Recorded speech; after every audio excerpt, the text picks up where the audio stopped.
think you've practiced enough. Here's the truth. Success doesn't come from knowing it. It comes from mastering it, and mastering it so you can't get it wrong. Let's talk about why relentless practice is the ultimate game changer.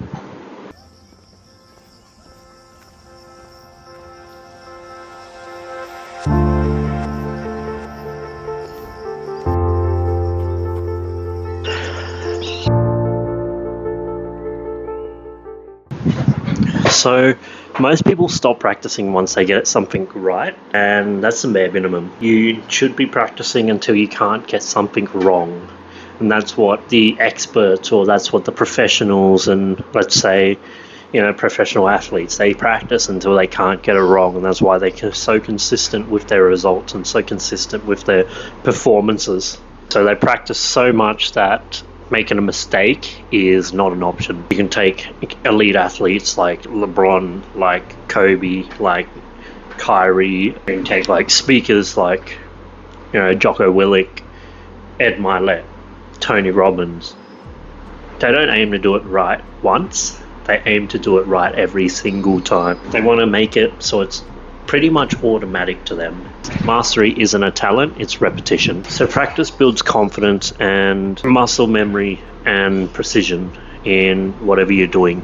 When you're under the right pressure, whether it's a high stakes performance or a critical meeting or work or career or a huge life decision that you're about to make, you rely on what you've practiced and you will fall to your standards. The more you train, the higher that standard gets. The more you train, the less you will second guess yourself or doubt yourself. And sometimes that little hesitation, for example, in like a game of basketball, that little hesitation might be the difference between a championship and not winning the championship.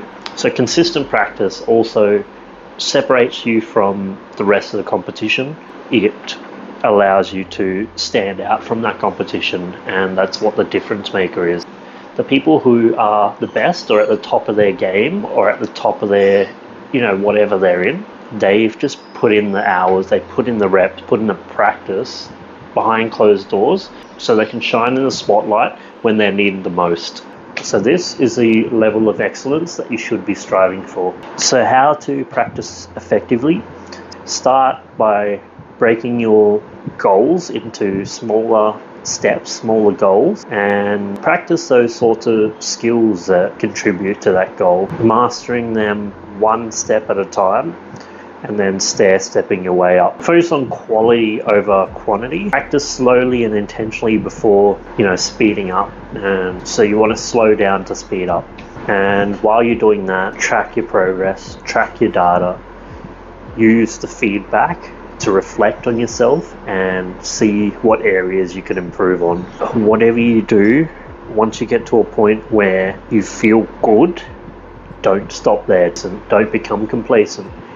Keep going. This is where you need to keep going. You need to keep going until it feels effortless. The goal is muscle memory and not just familiarity. So here's a challenge. Pick one skill and commit to it, practicing it daily for the next week. Share it in the comments and let's push past the good enough to unshakable mastery. Let's go.